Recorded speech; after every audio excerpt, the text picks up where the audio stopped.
Hello दोस्तों, अस्सलाम वालेकुम। कैसे हैं आप सब लोग? आई होप आप सब लोग अच्छे ही होंगे। दोस्तों, मैं हूं शमा खान। दोस्तों, आज की हमारी जो वीडियो होने वाली है वो बहुत ज़्यादा इंटरेस्टिंग होने वाली है, क्योंकि एक हिंदू औरत पंडित जी के पास सवाल लेकर आती है और कहती है कि मेरे घर में सब गाय का गोश्त खाते हैं और पंडितों को कहते हैं कि वो ढोंगी होते हैं। तो मेरी समझ में ये नहीं आ रहा है कि मैं क्या करूं, आप मुझे उसका सल्यूशन बता दीजिए। तो इस पर सुनते हैं हम कि पंडित जी ने क्या जवाब दिया, और उसके बाद हम डॉक्टर जाकिर नाइक सर का भी इस बारे में जवाब सुनेंगे। तो चलिए दोस्तों, वीडियो को शुरू करते हैं। गुरुजी, मैं आपसे ये पूछना चाहती हूँ कि मैं नॉनवेज नहीं खाती हूँ, लड्डू गोपाल का सेवा करती हूँ, रखी हुई हूँ, लेकिन मेरे फैमिली में सभी खाते हैं और मुझे जो है बनाना पड़ता है। नहीं बनाऊंगी वो भी नहीं होगा। परिवार में क्यों बनाना पड़ा? किसके लिए बनाना पड़ता है? ससुराल में सभी खाते हैं, ऑल फैमिली खाते हैं, मेरे हस्बैंड भी खाते हैं, मेरे बच्चे भी खाते हैं। मैं सुनती भी हूँ तो कथा उनको भी सुनाती हूँ, तो वो थोड़ा बहुत सुनते हैं। बोलते हैं ना कि ये सब पे मैं सब जो गुरु जो होते हैं ना वो फ्रॉड होते हैं, ये वो डिस डैट, ऐसे मुझे अच्छा नहीं लगता सुनने में, इसलिए मैं खुद मांस खा रहे हैं, खुद गलत रास्ते। देखो, समाज की विडंबना देखिए, खुद गलत रास्ते पर हैं और जो सही रास्ते पर आपको लाने की कोशिश करे, सही रास्ते पर चला, उसे को आप फ्रॉड कह के नकार देते। सर, आपका नाम? हाँ, मेरा नाम महेश कदम है और मैं चिटागांव डी सेक्टर से हूँ। तो मेरे को ये सवाल पूछना है कि आज से 6 महीने पहले की बात है, मैं बहुत बीमार था और मैंने बहुत अपना इलाज कराया, लेकिन मेरे को कुछ फर्क नहीं पड़ा। तो मेरे को फर्क क्यों नहीं पड़ रहा करके ये बात को मैं बहुत सोच रहा था। तो मुझे मालूम पड़ा कि मैं जिस इलाके में रहता हूँ वो एरिया में गोश्त खाने के लिए मनाही है। तो थोड़े दिन के बाद मैं चिटागांव में आया।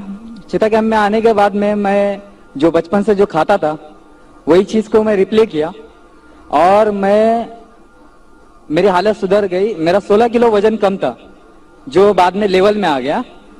तो बोलने का मतलब ये है कि ये जो मैं सवाल पूछ रहा हूं आपको, ये सवाल मेरे लिए या गैर मुसलमान भाइयों के लिए नहीं है, स्पेशली मेरे औरत के लिए। ये इसके लिए क्योंकि इस वक्त वो आपको टीवी पे देख रही है। मैं तो आज इस्लाम कबूल करने वाला हूं। तो मैं मेरी औरत को ये बताना चाहता हूं कि आपका मैं एक बार पहले लेक्चर में सुना था कि इंसान का जो ये जो दांत होता है, वो दांत की जो रचना की गई है वो गोश्त खाने के लिए भी है। और मेरे भाई ने, मेरे दोस्त लोग ने अभी बोला मेरे को कि 2 दिन पहले आपके लेक्चर में आपने बोला था इस्लाम हमको ये नहीं बोलता कि गोश्त ही खाओ तुम, समझे?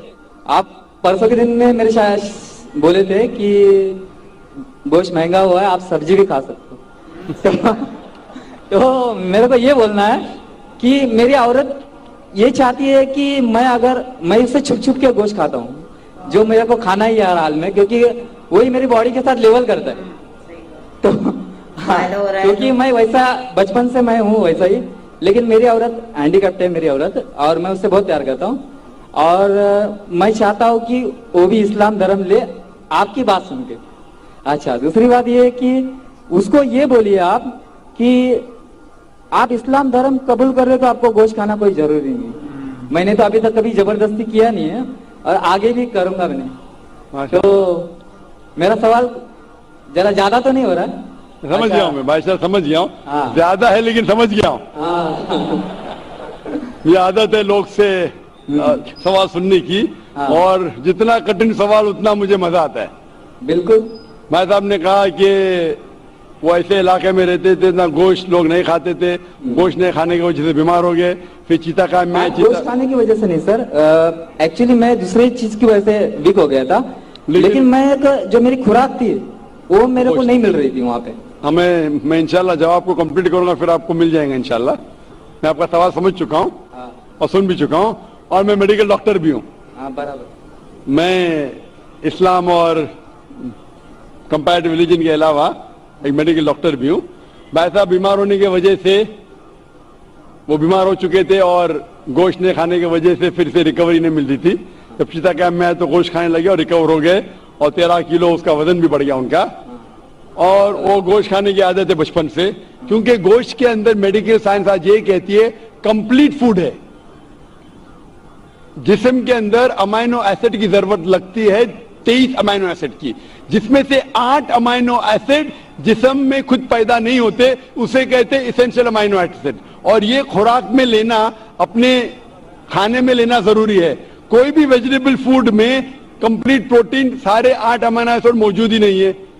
अब जब फ्लैश खाते, गोश्त खाते, इसमें 8 अमाइनो एसिड मौजूद है जो वेरी गुड प्रोटीन है। पूरे जवाब के लिए इंशाअल्लाह कल मेरी तकरीर है जिसमें मैं ये वादे तौर के ऊपर डिटेल में जवाब दूंगा। लेकिन आपका मेन सवाल था, आपका पहले सवाल का जवाब दूंगा और एक सवाल पूछना चाहते हैं आप? सवाल 1 2 बाद में कतार के पीछे, फिर आप वापिस आ सकते हैं। क्योंकि गैर मुस्लिम को मैं इजाजत है 1 के बदले 2, 2 के बदले 3, अभी 3 के बदले 4, तो बाकी लोग बोलेंगे नाइंसाफी है। वो मुस्लिम को ब्रेन हेमरेज हो गया था कल, बोला मुझे मौका नहीं दे रहे। वो हमारे आगे ही थे, आपके आगे था, देखो आपको मौका मिला, उनको नहीं मिला। ब्रेन हेमरेज तो न्यूरो सर्जन को बुलाने पड़ेगा। जैसे मैं कह रहा था कि आप अब इस्लाम से इंशाअल्लाह प्रसन्न हैं और आप कबूल करना चाहते, आप साथ साथ ये कहना चाहते आपके बीवी से कि नॉनवेज खाना, गोश्त खाना गलत नहीं। इंशाअल्लाह आपकी बीवी से कहिए कि कल मेरा प्रोग्राम अभी लाइव टेलीकास्ट देख रही है, कल भी ये वक्त देखिए 6:15 से लेके 10 बजे तक के, इंशाअल्लाह जवाब आपको मिलेगा। लेकिन ये कहना चाहता हूं कि गोश्त खाना मुसलमान के लिए फर्ज नहीं है।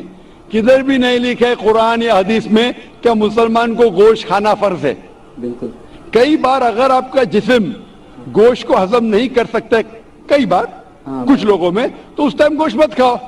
आमतौर पे इंसान हजम कर सकता है। अगर आपको कुछ बीमारी है जिससे गोश्त की वजह से आपको तकलीफ होती है तो मत खाओ, खाना फर्ज नहीं है। लेकिन अक्सर आम इंसानों के लिए खाना अच्छी बात है। जो चीज हर इंसान के लिए गलत है, नुकसानदार है, वो हराम है। मिसाल के तौर पे शराब अक्सर इंसानों के लिए नुकसानदार है, गोश्त ऐसा नहीं है। लेकिन आपकी बीवी को अगर गोश्त पसंद नहीं है और उसे गोश्त का टेस्ट पसंद नहीं है या अच्छा नहीं लगता, वो बिल्कुल फिर भी अच्छी इंसान रह सकती है अगर मानती है कि खुदा एक है और बुत परस्ती नहीं करती है। और मेरी औरत ये समझती है कि अगर मैं मुसलमान बनता हूं तो मैं कंपलसरी गोश्त खाऊंगा और उसको भी खिलाऊंगा। तो वो आप अपने तरीके से बताओगे तो थोड़ा फर्क पड़ेगा। भाई को डर है क्या? उसकी बीवी समझती है कि अगर ये भाई मुसलमान बन गए तो उसके लिए कंपलसरी और बीवी को खिलाना भी कंपलसरी। उसके लिए भी कंपलसरी नहीं और बीवी को खिलाना कंपलसरी बिल्कुल नहीं है। और एक बात कहूंगा मैं, भाई साहब, जबरदस्ती नहीं कर सकते ना, जैसे आप खाओ जैसे नहीं खाना। ये कह सकते हैं कि मैं मुस्लिम बनूंगा, आप भी मुस्लिम बनेंगे तो मैं गोश्त खाना छोड़ दूंगा। अगर आपकी बीवी इस्लाम कबूल करने को राजी है आपके गोश्त नहीं खाने के वजह से, तो मैं आपसे इल्तिजा करूंगा, दरख्वास्त करूंगा कि गोश्त खाना छोड़ दो इस्लाम कबूल करने के बाद। आपकी बीवी अगर इस्लाम कबूल करती है तो दोनों को निजात मिलेंगी। ये होता है कि सैक्रिफाइस करना बीवी के लिए। बिल्कुल ऐसा ही करूंगा। जैसे कहा था कि एक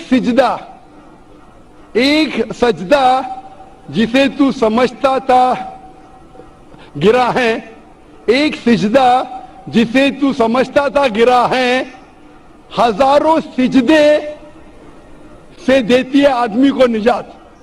हजारों सिजदे से देता है आदमी को निजात। मतलब जिससे डर है आपके बीवी को कि इस्लाम कबूल कर लेंगी तो इंशाअल्लाह बाकी परेशानी से उसे निजात मिलेगी। बहुत अच्छा जवाब दिया है डॉक्टर जाकिर नाइक सर ने। अगर आपकी बीवी नहीं पसंद करती है घर में बनाना और उसे नहीं पसंद है, वो खुद भी नहीं खाती है, तो आप बाहर खा सकते हो अगर आपको पसंद है। क्योंकि अगर आप ऐसा करेंगे दोस्तों तो वो आपकी बीवी के लिए आपकी मोहब्बत जाहिर होगी कि आप अपनी बीवी से कितनी मोहब्बत करते हैं और कितना सेक्रीफाइस कर रहे हैं। तो आपकी बीवी भी सोचेगी कि हाँ मेरे हस्बैंड जो हैं वो बाहर खा लेते हैं लेकिन मुझे नहीं फोर्स करते हैं कि आप गोश्त खाओ। तो ये ज़बरदस्ती नहीं है इस्लाम में। वो एक बात और जो डॉक्टर जाकिर नाइक सर ने कही, क्योंकि वो एक डॉक्टर भी हैं, तो दोस्तों डॉक्टर के हिसाब से और इस्लाम के हिसाब से भी उन्होंने दोनों बातें सही बताई हैं कि जो गोश्त खाने से हमारे शरीर को ताकत मिलती है, जो बीमारियां दूर होती हैं, वो कितने भी आप फल खा लो या सब्जियां खा लो तो उससे पूरा विटामिन हमें नहीं मिल पाता हमारे शरीर को, जो हमारे शरीर के लिए ज़रूरी होता है। तो चलिए आज के लिए इतना ही। अगर आपको वीडियो पसंद आई हो तो प्लीज़ लाइक कीजिएगा, सब्सक्राइब कीजिएगा, और अगर आप मेरे चैनल पर नए आए हैं तो प्लीज़ मेरे चैनल को सब्सक्राइब करें और साथ ही बेल आइकन को भी प्रेस कर दें कि मेरी आने वाली हर वीडियो का नोटिफिकेशन आपको सबसे पहले मिल सके। और आप और हम तो मिलते ही रहते हैं दोस्तों, तो मिलते हैं अगली वीडियो में। तब तक अपना बहुत सारा ख्याल रखिएगा। अल्लाह हाफिज़।